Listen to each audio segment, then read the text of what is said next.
Pastor Japet po. Nagkataon po na last week po, pabalik-balik yung lagnat niya. And hindi po siya makapag-drive pa ng malayo. So next week po pupunta si Pastor Japet from GGC, sa Gifu. Ayan. Atin pong patuloy na pag-aralan. Actually, this is,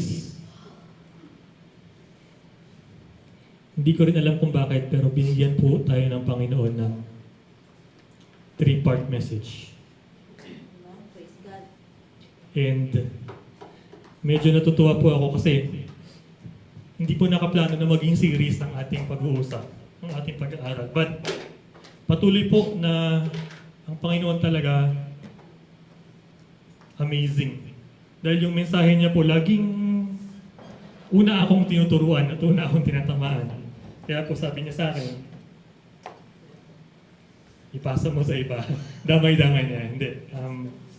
Marami po tayong natutunan sa kanyang mga salita. So, I'm sure po, kayo din, matututo po. And muling i-ignite ang ating mga puso na maaaring natutulog na. Alam niyo po yung salitang restoration? Ano ba ibig sabihin pag sinabing restore? Mag-store ulit. Restore, yan. Bigyan po ko kayo ng example. Yan, nakikita niyo po yung kotse na yan? Yan. Pag po restoration, actually uso po ito sa panahon ngayon. Yung mga sobrang lumang kotse na napabayaan, wasak-wasak na, durug-durug na, yung napakasakit na ng pinagdadaanan mo, ba't napunta doon ang kotse pinag-uusapan. Yan, yung mga durug na ang puso, amen. Yung durug na kotse na, nire-restore po, binabalik sa katulad ng dati. Amen. So ito po, Mustang tsaka Chevrolet yata to. Ito po yung before, ito yung after. And pansinin niyo po nung nirestore siya, naging ibang kotse ba siya? Iba, na-transform siya. Pero, ibinalik siya sa original form niya. Amen? Kapag po yan, nilagyan nyo ng fake part, hindi po yung transformation na tinatawag. Piracy yun. Pag fake ang nilagay po nating part. Pero, dapat yung original parts po yung ilalagay sa kanya para tinawag na. Nirestore siya. And nung tinignan ko po yung word na restoration po sa salitang Hebrew, ang basa po dito ay aruka. Sabihin nga po natin, aruka. Aruka. Ang ibig sabihin po nito ay restoration or healing. Iisa po pala yung word nila sa restoration and sa healing. And yung literal na meaning po ng word na aruka is the new flesh that grows at the wounded spot. Yung pag nasugatan ka, di ba, halimbawa, nasugatan ka, na-ukit yung laman, may laman ulit na tumutubo. May new flesh. May new flesh, may bagong bumubuo ulit sa atin. And this is just so nakaka-bless kasi kapag ni-restore po pala tayo ng Panginoon. By the way, kapag yung Mustang po gusto nating i-restore, sa Ford po natin dadalahin. Kapag yung Chevrolet gusto nating i-restore, sa Chevrolet natin dadalahin. Pag yan po dinala mo sa Honda, hindi i-restore ng Honda yan. Hindi nila kotse yun. Amen? Amen? Natry na po ba natin magpa-restore? Di pa, no? Kasi magaganda yung kotse natin eh. Praise God. Pero pag nagpa-restore po tayo, doon sa original na maker. Amen. Ganon din po sa ating buhay. Hindi po tayo pupunta sa mundo para ipa-restore ang buhay natin. Bakit? Hindi naman yung mundo ang gumawa sa atin eh. Amen. Ang original maker po natin ay si Lord. Amen. Kaya po kung meron pong problema sa buhay natin, merong durog, merong wasak, merong kulang, merong kinakalawang, merong natutulog, merong namatay, saan po natin dadalahin? Hindi sa Honda. Sa Panginoon. Dahil hindi tayo tatanggapin ng Honda. Hindi tatanggapin ng Toyota. Yung sasakyan namin pwede sa Toyota kasi Toyota. Pag dinala namin sa Honda Shi ang ibibigay sa amin.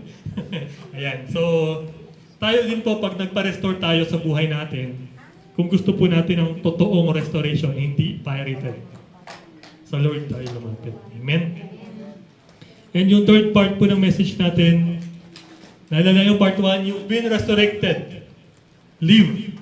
And yung part 2, no turning back. Wala nang balikan, wala nang atrasan, wala nang talikuran. Pero kung sakali, matapa ka, and you decided, parang gusto ko na tumalikod. Part 3, if you did, He will restore you. Amen? Amen. Ngayon, pinag-uusapan po natin dito, He will restore you. Sino po ba yung He? Amen. Minsan na po ba tayong nalito kung sino si Yahweh o si Jehovah at si Yeshua? Narinig na po ba natin yung mga salitang ito or mga names na ito? Amen. Sa Hebrew po, yung Yahweh, Y-H-V-H siya. So kung babasahin mo siya, Jehovah. Kaya marami po ang tawag sa Panginoon is Jehovah. Actually, wala po letter J sa Hebrew. H lang. At Y. Jehovah. Pero, pinopronounce din po itong Yahweh. So siya po yung God, the Father, God the Creator, God the Almighty, si Elohim, si Adonai. Madami pong name ang Panginoon natin. Kaya po hindi po sinasabi na marami po sa atin kagaya ng mga ibang kagrupo, ibang grupo na yung mga JW, mga Jehovah's Witnesses, ang tawag po nila sa Panginoon ay Jehovah lang. But marami pong transliteration ng word ng name niya. Amen. So sabi niya po, alam niyo po itong I am who I am na verse. Tinanong po ni Moses, nung nakita ni Moses yung burning bush, kilala po ba natin si Moses? Amen. Alam po ba natin ibig sabihin ng burning bush? Noong si Moses po ay tumakas sa Egypt kasi nakapatay si Moses. Tumakas siya, pumunta siya sa Midian. Tapos nag-alaga po siya ng mga tupa. Then, nung naglalakad siya sa may bandang bundok, may nakita siyang parang malaking damo. Bush ang tawag doon. Nasusunog, nag-aapoy, pero hindi nasusunog yung mismong damo. Yun po, doon nagpakita ang Panginoon. The Lord Creator kay Moses. Kaya tinanong niya, Lord, paano ko sasabihin sa mga, kasi sabi, pupunta ka sa Egypt, ililigtas mo ang mga Israelites sa Egypt. Eh, sino po yung sasabihin ko na nagsabi sa akin kung sino ka? Ang sabi niya, I am. Sabihin mo sa kanila, I am. I am who I am. Kaya po tinatawag din po ang Lord natin ng The Great I Am. The Great I Am. Narinig na po natin yung salitang yan? I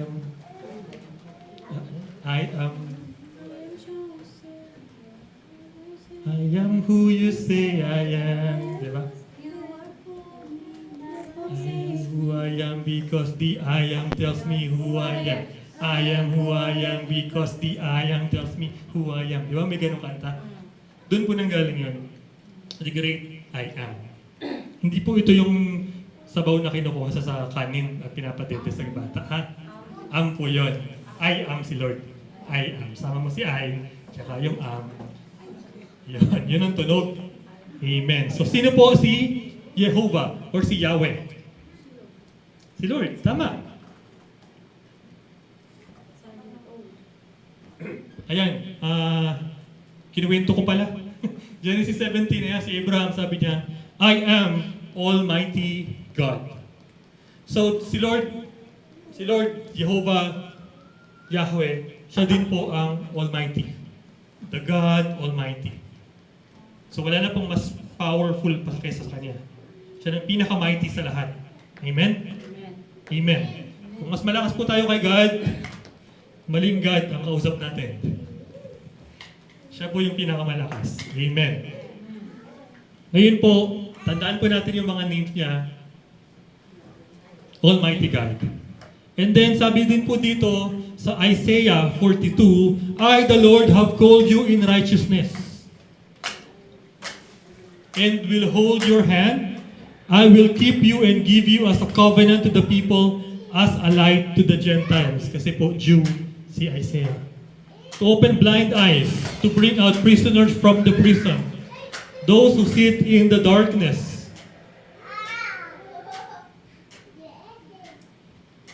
From the prison house. Sabi niya dito, I am the Lord. That is my name. I am. Yun daw yung name niya. And my glory I will not give to another. Wala na daw siyang pagbibigyan iba ng glory ng Lord. Ang Lord po ba ni minsan nagsinungaling? No. Ang Lord po ba pag may sinabi siya, hindi nangyayari? No. Ang sinabi niya nangyayari. Kaya sabi niya po dito, I will not give my glory to another. Wala po siyang ibang Diyos na pagbibigyan ng glory, nor my praise to carved images. Carved images, yan po yung mga rebulto. Carved meaning nililok. Siguro po, noong mga panahon dati, naniniwala pa po tayo dun sa mga rebulto-rebulto. Sumasamba tayo doon. Pinupunas natin yung panyo natin para gumaling, o pinapadala natin yung panyo natin sa kapitbahay natin. Pakipunas naman ito sa poon para pag dumating sa akin, gagaling ako. Sabi po dito, He will not give His glory to another, nor His praise to carved images.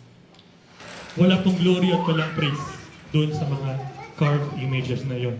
Behold, the former things have come to pass, the new things I declare, before they spring forth, I tell you of them. Sabi ng Panginoon. Tandaan po natin, bawat sinabi ng Panginoon dito, I am the Lord Almighty, I will not give my glory to anyone. Amen? Amen. And sabi din po niya dito, you are my witness, Isaiah 43, says the Lord, and my servant whom I have chosen, that you may know and believe me, and understand that I am He. Papansinin nyo, lagi niya sinasabi, I am, I am. Before me, there was no God formed. Wala na raw ibang Diyos bukod sa Kanya. Nor shall there be after me. After niya, wala na rin. So nag-iisa po siyang Diyos. Malinaw yun, dineclared ng Lord God. Siya lang ang Diyos. Amen? So kung iba po yung name ng Lord natin, mag-isip-isip po tayo. Kung ibang Diyos ang sinasamba natin, mag-isip-isip po tayo. Even I am the Lord, and beside me there is no Savior. Wala na raw pong tagapagligtas. Medyo nag-iisip na ba kayo? Sabi niya, I am Almighty, I will not give my glory. Besides me there is no Savior. Wala na raw pong ibang tagapagligtas. Ang nagsasalita po dito si Yahweh, ha? Si Yahweh. Si Jehovah, si Jehovah. Ulit, sabi niya, I am the Lord and there is no other. There is no God besides me. Wala nang ibang Diyos bukod sa Kanya. That they may know from the rising of the sun to its setting, there is none like you. Kaya may kanta. Yan. So, I am the Lord and there is no other. Wala na. Wala nang iba. I am He, I am the first, and I am also the last. So, God Almighty, He will not give His glory to another. There is no other Savior. He is the first and the last. Before me and after me, wala. So, syempre, first and last. Pag tinranslate po natin sa Greek po, yung first and last, I am the Alpha and the Omega. Kaya naririnig natin, you are Alpha and Omega. We worship you, O God. You are worthy of our praise. Alpha and Omega. Sa Greek alphabet, yung first letter nila, Alpha din. Yung last letter nila, Omega din. Alam niyo yung Omega? Yung gano'n na letter. Tapos yung Alpha. Gamit yan sa math. Kasi since nakatamad ang math, sa Greek na lang tayo. Alpha and Omega. Yung mga mahilig sa fraternity dyan dati, Alpha, P, Omega, yung apo na tinatawag. Doon galing yung sa mga Greek, Alpha, Omega. Ibig sabihin, first and last. Amen. So, who is Yeshua? Ngayon pag-usapan natin, sino naman si Yeshua? Kasi pinag-usapan natin si Jehovah, si Yahweh. Si Lord the Creator, the God Almighty. Almighty God. Ang sabi po dito, sa Luke 2, then the angel said to him, do not be afraid, for behold, I bring you good tidings. Good tidings, or kung itatranslate po natin sa ating salita ngayon, good news, or gospel, or yung evangelion, or yung gelion. To great joy which will be to all people. For there is born to you this day in the city of David a Savior, who is Christ the Lord. So, ang pinag-uusapan po dito, sino? Yeshua, si Jesus Christ. Si Yeshua, si Jesus. Yeshua sa Hebrew, sa atin, English, Jesus. Sa Japanese ay Yesu Cristo. Tama ba? Yesu Cristo. Now, bakit ko binanggit dito Savior? Ang sabi niya kanina, besides me, there is no other Savior. At tinanong ko po kayo kanina, nagsinungaling na ba ang Panginoon? No. So, teka lang. Sabi niya, I am the only Savior. Besides me, there's no other. And then sabi dito sa Luke, a Savior who is Christ the Lord. Okashi na. Nande. Bakit? Nakapagtaka, no? And then sabi po dito, God. Okay. At various times and in various ways spoke in time to past of the fathers by the prophets, has in these last days spoken to us by His Son. Alam po natin pag sinabing His Son, si Yeshua, si Jesus Christ, whom He has appointed heir of all things, through whom also He made the world, who being the brightness of His glory. Di ba sabi niya, hindi niya ibibigay yung glory niya kahit kanino? Now sabi dito, who being the brightness of His glory. Si Jesus Christ daw yung brightness of the glory of God. And express image of His person. Ang image ng person ng Lord Jesus, ng Lord God, God the Father, Yahweh, si Jesus Christ in person. Sabi niya, hindi niya rin ibibigay yung glory kahit kanino. Tama? And now, ngayon, Jesus Christ is the brightness of His glory. How come? Paano nangyari yun? Kala ko ba hindi niya ibibigay? Kahit kanino. Pero bakit ngayon si Jesus Christ din yung glory? May sagot na ba tayo? Maya. Ayan. So sa Revelation 1, binanggit din ito ng Panginoon. Saying, I am the Alpha and the Omega, the first and the last. Nasa verse 11. And when I saw Him, si Jesus Christ po nakita ni John, I fell at His feet as dead, but He laid His right hand on me, saying to me, do not be afraid. I am the first and the last. Sinabi niya rin, I am He who lives, diba, and was dead. Alam po natin, ang namatay lang si Jesus Christ at muling nabuhay. And behold, I am alive forevermore. Alive, alive, alive forevermore. Diba si Jesus?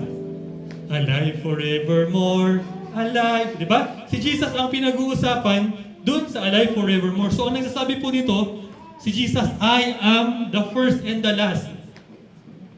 Siya yung first and the last. Tapos si God the Father, first and the last. Sinong mas first? Sinong mas last? Diba? Parang, I am He who lives. Kaya binanggit din yung name na I am. And was dead. Sa Revelation 22. 22 po yung last na verse. Last na chapter ng Bible. I am the Alpha and the Omega, the beginning and the end, the first and the last.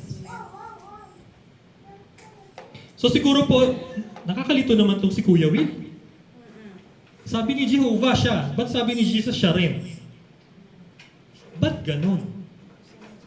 Di ba? Diyan po pumapasok yung triune nature of God. The Father is not the Son, but He is God. The Son is not the Father, but He is God. The Holy Spirit is not the Son, is not the Father, but He is God. And God as one, they are three in one. Kaya po, ang sabi ng the Father, hindi ko ibibigay yung glory sa iba. Sa ibang God. Kasi si Jesus Christ is same God. But hindi sila same person. Amen? Huwag na po natin sakitin yung ulo natin kasi ang mystery ng Diyos hindi kayang abutin ng isip ng tao. But it is not right to say that Jesus is not God. That Jesus is different from the Father. No. They are different person, but they are the same God. Even the Holy Spirit na iniwan po sa atin. Imagine, the Holy Spirit na nasa katawan natin. It's the same God. It's the same Spirit that resurrected Jesus Christ. Ngayon po, nalilito pa po ba tayo? Kasi po, marami po sa atin ang magsasabi, hindi Diyos si Jesus. Yung church nga lang na may pangalan ni Kristo sa church nila, hindi naniniwalang God si Jesus. And that's absolutely wrong kung pagbabasayan natin ang Bible. Jesus said Himself, di ba? I am He, I am the first and the last. And the same word used by Jehovah or Yahweh. Kapag ako nagsabi, I am the first and the last, blasphemy ang tawag doon. Sinisira ko yung pangalan ng Diyos kasi hindi totoo yung sinasabi ko. Kapag sinabi kong ako ang anak ng Diyos, kilala niyo na yung pangalan na yun. Si Pastor Q. Ang nagsabing siya daw ang anak ng Diyos. Si Jesus Christ lang ang anak ng Diyos. He is the first and the last. Amen? Sabi ng Lord nung bininyagan siya, di ba, ni John, this is my son, in whom I am well pleased. Ito lang ang sinabihan niya ng anak niya, si Jesus Christ lang. Amen? No one is worthy to say the same words na sinabi ng God the Father as Himself at sabihin siya yon, only Jesus is worthy. Siya lang ang karapat-dapat. Karapat-dapat ka. Ang sunod na lyrics. Ang hina ko sa lyrics ngayong araw na to.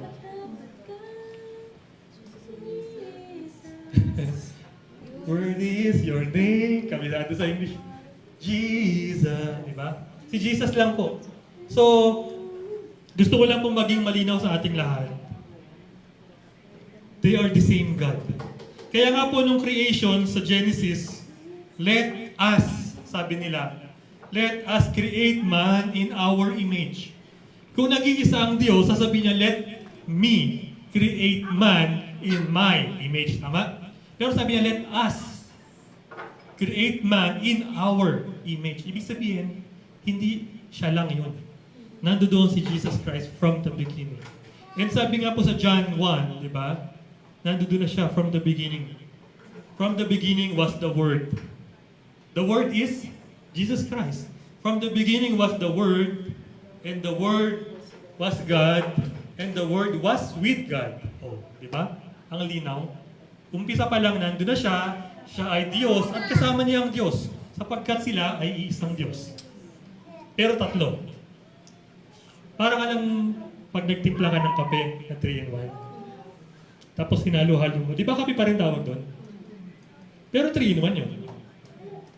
May asukal doon, may kape, at may creamer or gatas. Dapat ka 4-in-1 kasi may tubig, no? Pero 3-in-1, kape pa rin.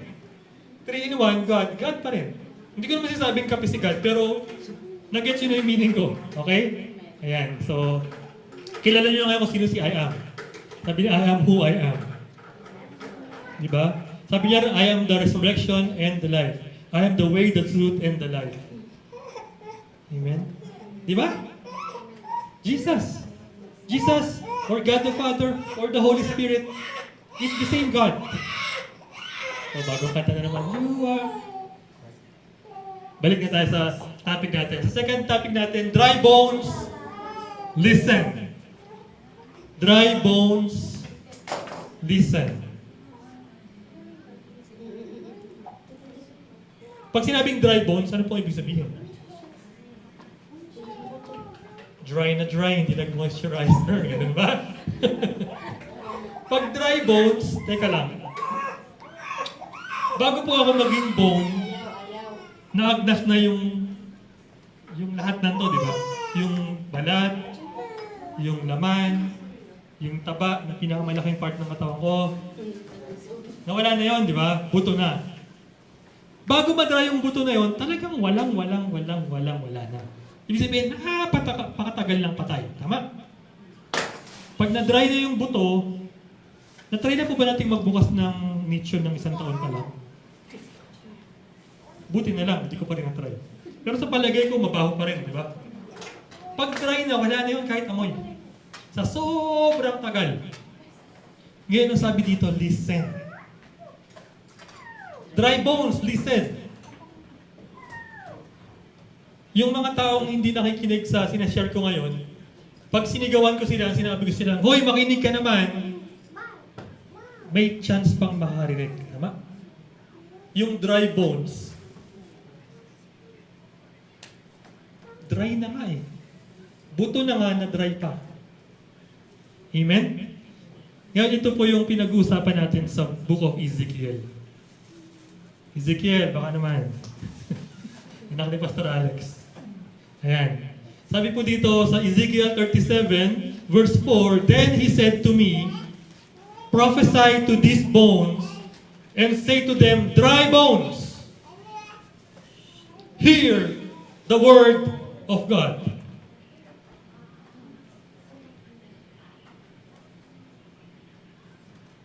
Shema Dabar Yahweh. Hear the word of God. Sa Hebrew, Shema Dabar Yahweh.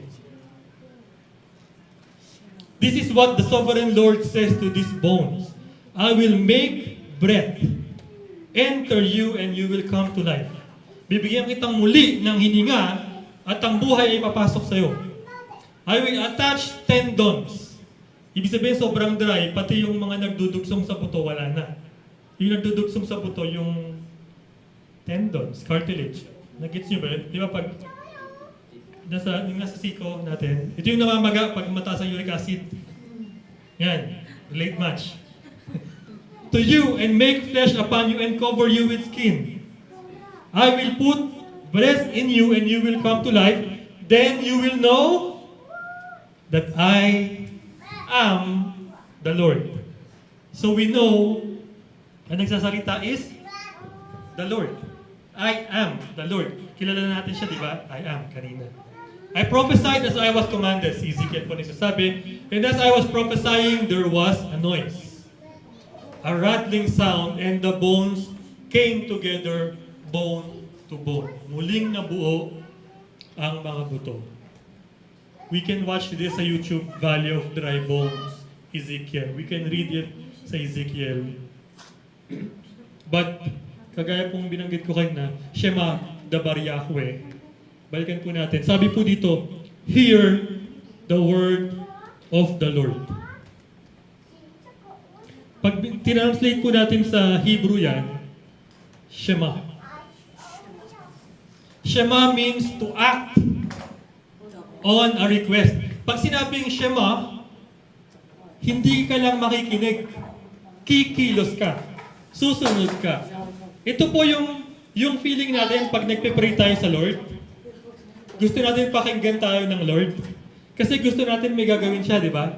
Lord, please, ingatan mo ang anak ko.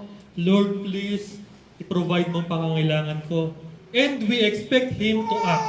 Tama? We pray to Him and we expect Him to give what we pray for. Tama? Hindi lang po tayo nagpe-pray na gusto lang natin magsalita sa Lord, di ba? May mga bagay tayong hinihiling sa Kanya. Amen? Ito po yung sinasabi doon, na sana pakinggan ako ng Panginoon. Pag sinabing pakinggan, may gagawin din. Pag hindi po natin nakita yung ginawa, feeling natin hindi tayo narinig. Tama? Actually, narinig naman tayo. Now, the Bar Yahweh is one of the few dominant Hebrew names or titles of God in the Bible. The Bar Yahweh, Word of the Lord. Word of God. Balikan po natin yung John 1:1. In the beginning was the Word. And the Word was God. And the Word was with God. Diba? The Word of God or the Word of the Lord is no other than Yeshua. Jesus Christ. And sabi po dito, pakinggan ninyo si Word of God. Sino? Yeshua. Jesus. So, ibig sabihin po dito, kapag may gustong gawin ang Lord God, the Creator natin, He needs to say it. Let there be light. Diba? Let there be the sun, moon. Sinasabi niya. And that word itself is Jesus Christ Himself. Kaya nga po sabi, wala pong ginawa sa mundo kung hindi sa pamamagitan niya. Through Him, for Him, and by Him. Sa pamamagitan ni Jesus Christ. Amen? Ngayon po, bakit ito meron ditong drawing na hindi natin mabasa? Ito po yung Shema na prayer po ng mga Jew. Every day po, nire-recite nila ito. Wala pong Jew na hindi nakakabisado nito. And ito po ay nanggaling sa Deuteronomy chapter 6, verse 4 to 5. Shema, O Israel, Adonai, Eloheinu, Adonai, Echad. Ve'ahavta et Adonai Elohecha. Behol levavha. O behol nafsheha. O behol modeha. In English, hear, O Israel, the Lord our God, the Lord is one. And you shall love the Lord your God with all your heart, and with all your soul, and with all your strength. Kung di po natin nakita, send ko sa inyo itong picture nito mamaya. Kaya po sabi, di ba, love the Lord your God with all your heart, with all your soul, and with all your strength. Ito po yung nasa Deuteronomy 6, 4 to 5. And ang bawat Jew po, kabisado ito. Pinipray po nila ito kada umaga at gabi. And we don't expect that people will just say it. We expect that when we say, listen or hear, O Israel, susundin din po ng mga Israelites ang laman ng verse na ito or ng prayer na ito. Love the Lord your God with all your heart, with all your soul, and with all your strength. Ibigin mo ang Diyos ng buong puso, ng buong kaluluwa, at ng buong lakas. Hindi po ba ito rin ang unang kautusan? Amen? Amen. So kapag sinabi po na hear or listen, it is expected from us to act on it. Kung kaya po lahat ng naririnig natin na Word of God, our spirit ay nagigising at nakikinig at gustong sundin ito. Minsan nadadapa tayo, pero ang totoong kagustuhan ng Espiritu natin, sumunod sa gusto ng Diyos. Amen? Hindi naman po natin deliberately or sinasadyang gustong magnakaw. Hindi po ba? Hindi po natin sinasadyang gusto nating magsinungaling. Ay, pagkagising ko sa umaga bukas, 8 a.m. magsisinungaling ako. No. Tayo po mga anak ng Lord, ayaw na po natin gawin yun. Amen? Amen. Kasi gusto po natin i-obey ang Panginoon dahil ito po ang nakaka-glorify sa Kanya. Dahil ito po ang magsasabi sa ibang tao na may Diyos pala.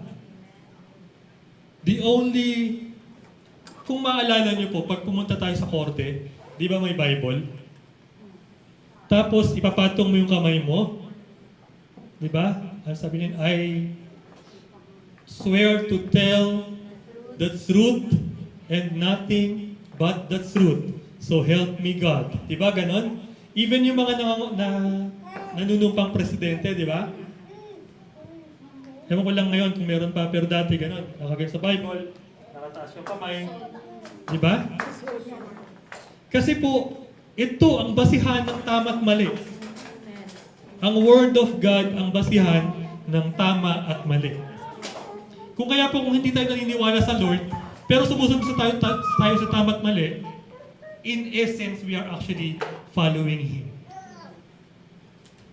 Kung yung mga hindi nga naniniwala, sumusunod, tayo pa kayo. Diba? Alam nating maling tumawid, bawal tumawid dyan. No jaywalking. Tawid pa rin.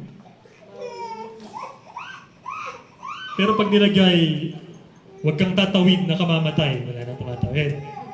Takot mamatay eh. Di ba? Bawal umihi. Pero amuyin mo. Doon mapanghi. Amen? Yan. So alam po natin, sa heart natin, kahit po hindi natin sabihin na relihiyoso tayo, hindi natin sabihin na babad ako sa salita ng word eh. Kahit hindi natin yung gawin, there's something sa heart natin na nagsasabi, mali yan.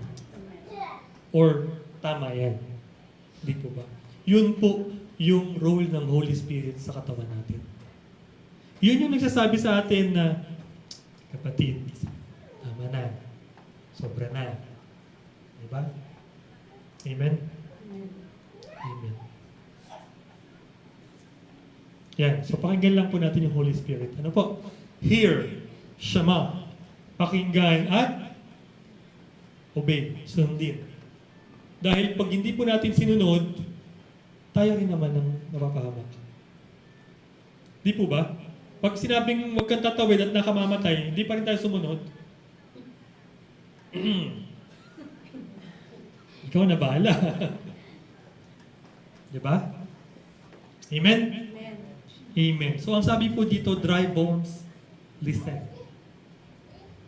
Dry bones, listen. Na-imagine niyo po ba kung gaano kalakas ang power ng Lord? Na kahit ang tuyong buto, naririnig siya at sumusunod. Amen? Amen. Ngayon, let's examine ourselves. May part na po ba ng buhay natin na feeling natin dry bones na? Meron po ba tayong pinagpe-pray na feeling natin wala nang pag-asa? Amen. Meron po ba tayong kamag-anak na may sakit? Meron po ba tayong asawang hindi pa believer? Meron po ba tayong relasyon na hindi pa rin naaayos? Kung feeling natin dry bones na yan,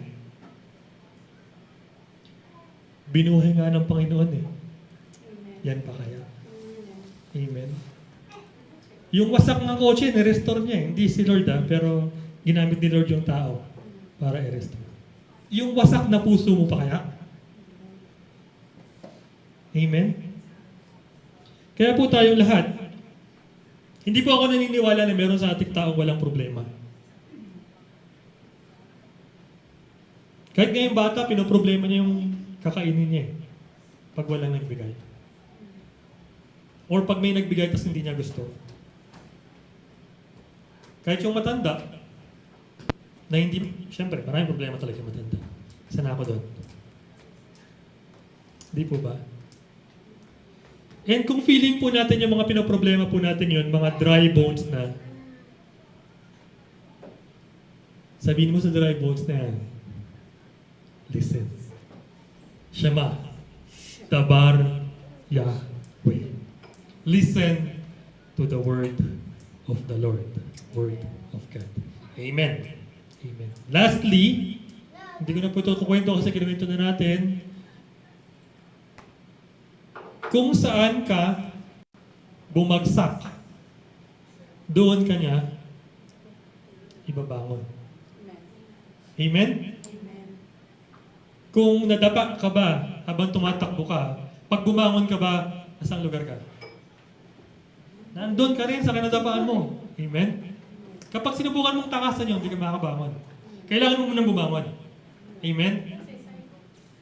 Pag-usapan muna po natin si Moses. Paano po ni-restore ng Lord si Moses? Nabanggit ko po sa inyo kanina, yan nga, nakapatay po siya. One day after Moses had grown up, he went out to where his own people were and watched them at their hard labor. Nakakita siya ng isang Egyptian na pinapalo ang isang Hebrew o sinasaktan ng isang Hebrew. Alam po niya na hindi siya Egyptian. Siya po ay inampon lang ng Pharaoh. Looking this way and that, naglingalinga muna siya. Uy, walang nakakita. Pinatay niya yung Egyptian. Nung sumunod na araw, nakita na naman niya, nag-aaway naman yung mga kapatid niyang Hebrew. So talagang pinagalitan niya. Sabi niya, pumatay ako para sa inyong dalawa? Tapos ngayon, kayong dalawa yung magkaaway? Sabi ng Hebrew sa kanya, sino ka? Hindi ka naman prinsipe sa amin para magutos sa amin. Papatayin mo rin ba kami kagaya ng ginawa mo sa Egyptian? So akala po niya yung ginawa niya walang nakakita. Di ba? Naglingon-lingon siya, akala niya walang nakakita. Does it sound familiar? Akala natin walang nakakita sa ginagawa nating mali. Amen? Pero meron. Akala mo lang wala, pero meron. Binaro ko lang po yung line na yan. Ha? So, ang ginawa niya po dahil, lagot, may nakakaalam pala. Sabi niya. Tumakbo po siya sa Midian. Kasi sinubukan na siyang patayin ng Pharaoh. Dahil isinumbong sa Pharaoh. May nagsumbong. May nagmarites. Umabot sa hari, sa Pharaoh. Pharaoh po yung title ng hari ng Egyptians.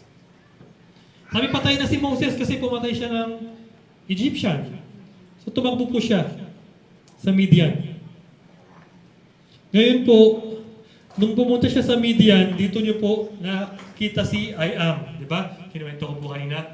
Dito niya nakita si I am. At ang sabi po sa kanya dito, ni I am, therefore behold, the cry of the children of Israel has come to me. Narinig po niya ang sigaw ng mga Israelites. Kasi po, alipin po sila sa Egypt. Gusto na po nilang makatakas. Pagod na po sila, inaalipin sila. Pagod na rin po tayong inaalipin tayo ng mga nakasanayan nating mali. Ng mga kasalanan natin na hindi natin matakasan kasi laging ipinapaalala sa atin.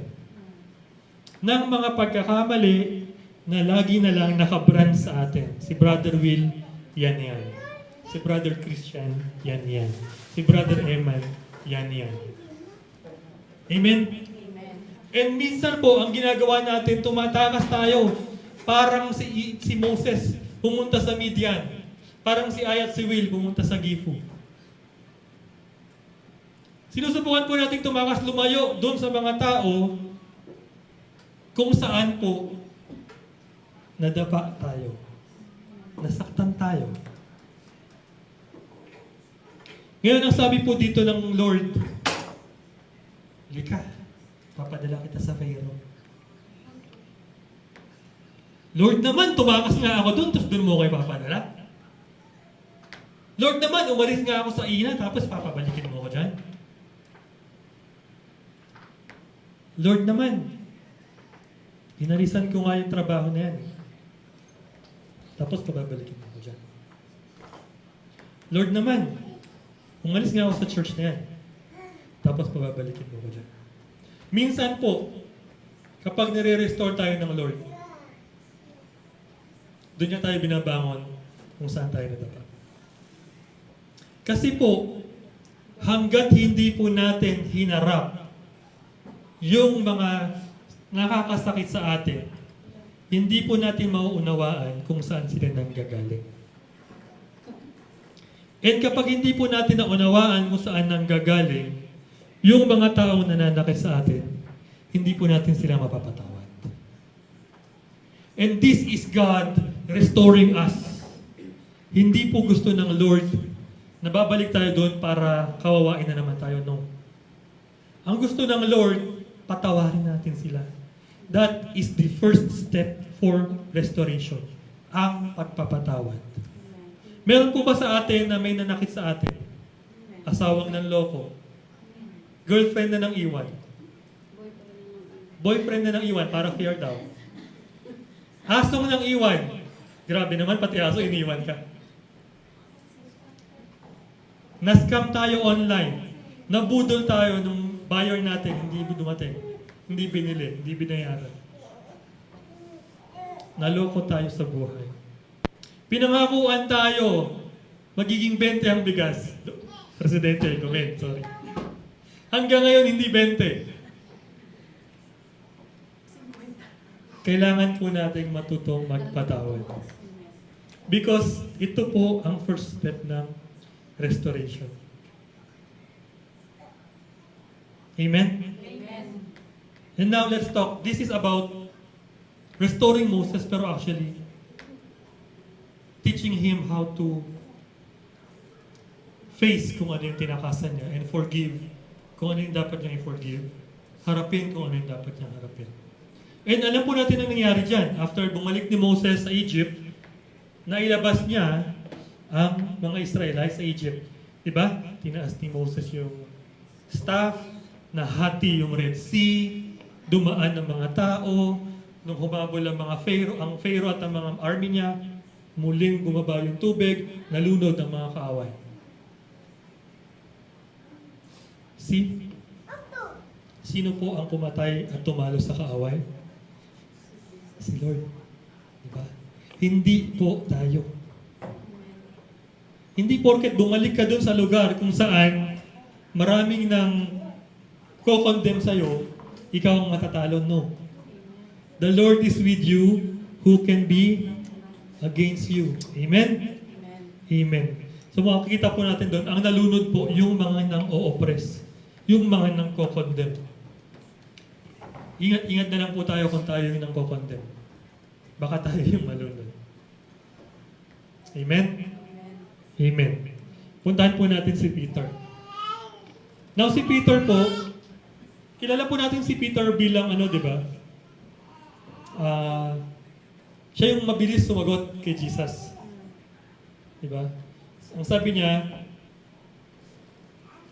kailanman hindi kita iiwan. Mamamatay muna ako bago kita talikuran. Amen? Napuntahan po natin dito. Sa Luke 22, having arrested him, inarrest na po si Jesus Christ, they led him and brought him into the high priest's house. But Peter followed at a distance. Medyo malayo lang ng konti si Peter para hindi siya mahalata. Now, when they had kindled a fire, tandaan po natin may apoy. Kasi malamig po nung panahon ngayon. Sa gitna ng courtyard at naupo doon yung mga tao, kasama si Peter sa naupo. And merong isang babae na nagsabi, itong lalaking to, kasama ni Jesus to. This man was also with him. Ang sabi ni Peter, woman, I do not know him. Kani-kanina lang sabi mo, Lord, kahit mamatay pa ako, hindi kita tatalikuran. Ngayon, babae, hindi ko siya kilala. And after a little while, another saw him and said, you also are of them. But Peter said, man, kanina naman, ngayon, man, I am not. Sis, hindi ko siya kilala. Bro, hindi ako yun. Then another, nagsabi na naman, surely this fellow was with him, for he is a Galilean. Taga-Galilee si Peter. Kaya sabi, malamang kasama din siya ni Jesus. Then sabi niya, Hoy, hindi ko alam kung ano sinasabi mo.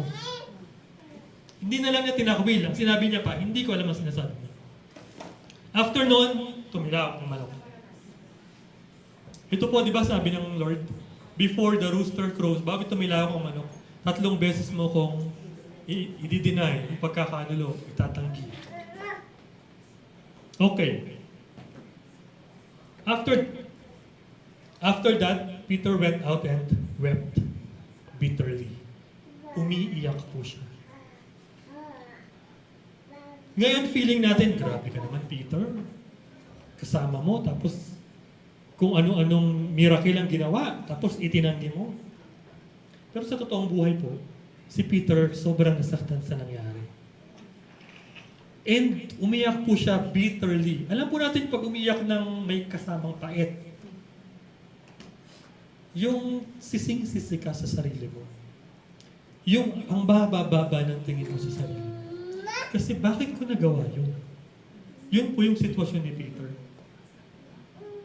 Dumadating po tayo sa mga pagkakataon ganyan. Na nagkamali tayo at sising-sisi tayo. Kasi alam naman natin na mali na, ginawa pa natin. Minsan, sinabi pa natin na hindi natin gagawin, tapos ginawa natin. Hindi ako pareho ng tatay ko, hindi ako babaero. Pero after that, nang bababae tayo. Hindi ako pareho ng nanay ko, hindi ako lalaki. Para fair. After that, nanlalaki tayo. Di ba minsan, kahit kailan, hindi ako magnanakaw. Pero after that, gagawin at gagawin. Kasi people, we can't rely on our own strength sa sarili natin lakas lang. Only by the grace and glory of God that we can do. Dahil sa Kanya lang. Amen. Ngayon po, ilagay natin yung puso natin sa puso ni Peter sa pagkakataong ito. Ano pong ginawa niya? Sa John 21, sabi niya, I am going fishing. Wait. Dati siyang fisherman, kinuha siya ng Lord para maging fishers of men, tapos ngayon babalik siya sa pagiging fisherman.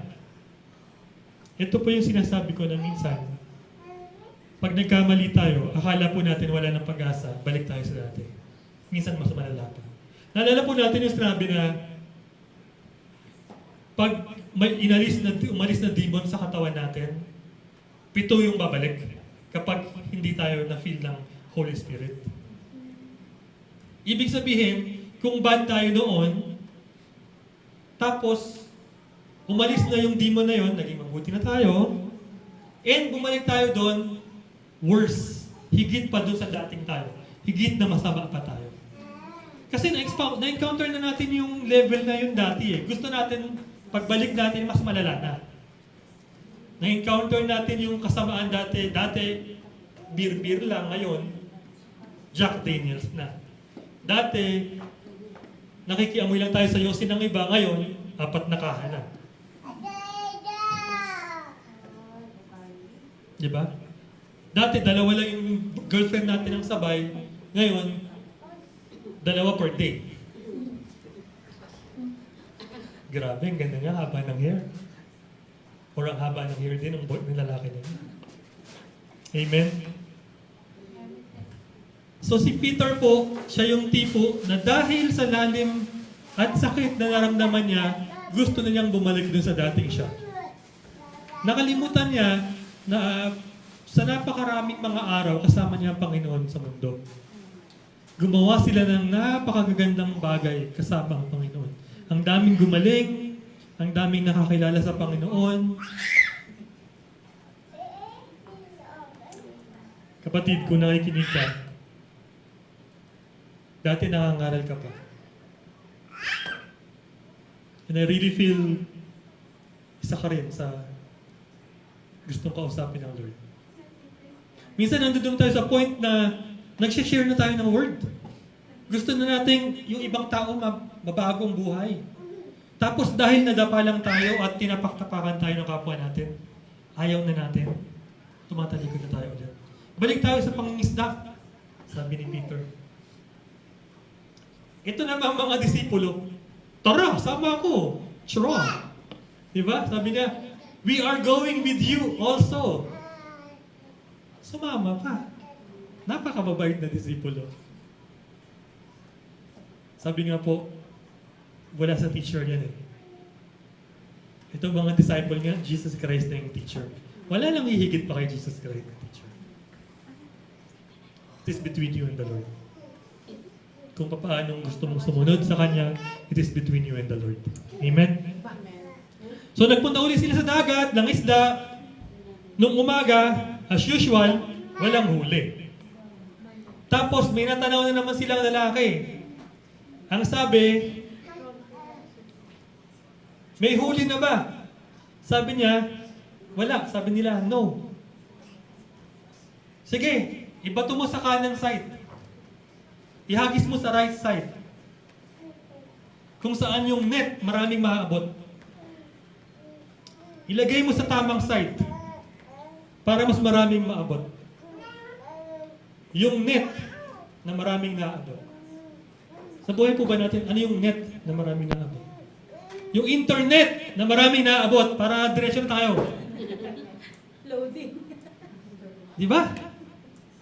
Imagine dati, pag nag-preach ka sa congregation, ito lang ang makakarinig sa'yo. Ngayon, may net na napakaraming naabot. Ibang bansa, walang ibang mundo. Wala pa nun. Siguro after 20 years. Ibang bansa, ibang lahi. Ang daming naabot. And nung hinatak nila, ang daming huli, halos lumubog yung mangka nila. Kapag ilalagay mo lang sa tamang net, huwag ka dun sa TikTok. Kasi iba yung inaabot mo dun, nasa left, wala ka mahuhuli. Dun ka sa right. Gamitin mo ang net sa tamang paraan para maabot ang maraming isda. And true enough. Nangyari. Paghatak nila, punong-puno, halos lumubog. Tapos, sabi dito, it is the Lord. Si John ang nagsabi nito actually. The disciple whom Jesus loved. Di ba sabi ni John? I am John the beloved. Kasi siya ang love down ng Lord. Lahat naman tayo love ng Lord. It is the Lord. Nakilala ka agad ni John. Tapos, ang ginawa ni Peter, tinanggal niya agad yung damit niya. Tumaloon sa tubig. Nag-dive. Iniwan na yung isda. Pag po nakita natin, it is the Lord. Si Lord yun. Siya yung gumawa sa buhay natin ng miracle. Siya yung kumilos sa isang bagay na yan na akala mo hindi mangyayari, pero nangyari. Sana parehas tayo ni Peter. Dive kagad, lapit lang kagad, punta kagad. Uy, si Lord yun. Punta kagad sa direksyon ni Lord. Oo, pinagkanulo niya 3 times. Oo, ang sakit sa puso niya. Oo, gusto na niya tumalikod. Pero nung na-encounter niya ulit, anong ginawa niya? Iniiwan niya lahat. Even his own garment. Kahit sarili niyang damit, iniwan niya.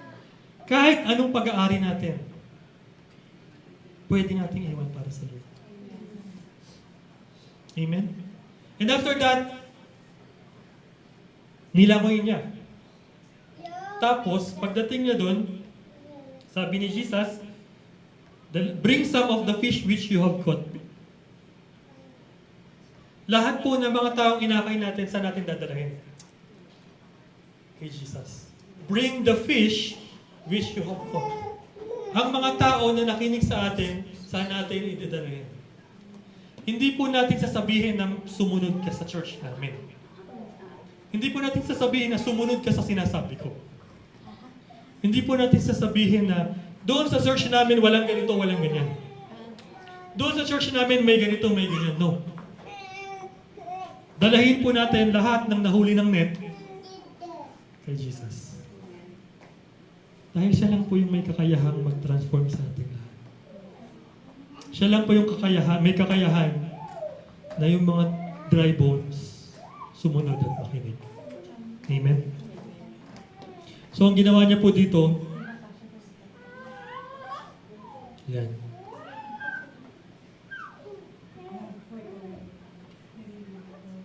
niyaya niyang kumain yung mga disciples. And binigyan niya ulit ng bread and fish. Now, muli siyang tinanong. Sabi niya, Peter, do you love me? Ang sabi ngayon ni Peter, yes Lord, alam mo yun, mahal kita. Yes Lord, alam mo yun, mahal kita. So ang sabi niya ni Lord kay Peter, feed my lambs. Kung tunay po tayo nagmamahal sa Panginoon, ang gagawin po natin is to feed the lambs. Feed with the Word of God. Hindi po natin sasabihin, uy, mali ka, mali ka. Uy, mali yan, mali yan. No. Feed the lambs. Dahil hindi po yung salita natin ang babago sa kapatid natin. Ang salita ng Diyos. Ang salita natin walang power. Ang salita ng Diyos meron. Amen? Amen. So tinanong siya ulit. Simon, son of Jonah, do you love me? Yes, Lord. Alam mo yun, mahal kita. Sabi ni Peter, tend my sheep. Alagaan mo ang mga tupa. Kung tunay po natin mahal ang Panginoon, inaalagaan po sana natin ang mga tupa. Kung wala po pong tupa, baka tayo yung tupa. Kailangan natin magpaalaman. Amen? Meron po ba sa atin na kailangan lang sanang makarinig ng salita ng Diyos, pero nahihiya tayo i-approach? Meron po ba tayong mga kasama sa trabaho na nahihiya tayong pag-share ng Word of God? Ang sabi ng Lord, do you love me? Feed the lambs. Tend my sheep. And lastly, third time, tinanong uli siya, Peter, do you love me? Or Simon, son of Jonah, do you love me? Napikon na si Peter. Lord, alam mo lahat ng bagay. Sabi niya, of course, alam mong mahal kita. Again, sinabi niya, feed my sheep. Kung mapapansin po natin dito, 3 times niya may pinagkanulo ang Panginoon. Kung kaya 3 times din siyang binigyan ng pagkakataon ng Lord na i-declare ang kanyang pagmamahal. Ito po ang way ng Lord na inire-restore tayo. Kung saan po tayo nadapa, doon niya tayo ibinabangon. Kung minsan po, sinisisi natin sarili natin dahil nagkamali tayo. Huwag po sana ganun. Kasi pag nakilala po natin ang Panginoon, alam po natin, siya yung magre-restore. Niresurrect ka na. Mabuhay ka. Wala nang talikuran pa. Pero kung sakali, nadulas ka at nadapa, umasa ka, He, the great I am, the God Almighty, the only Savior, the first and the last, the Alpha and the Omega, Yahweh, Yeshua, the Holy Spirit, will restore you. So JCGG Church, Shema, Dabar, Yahweh. To God be all the glory.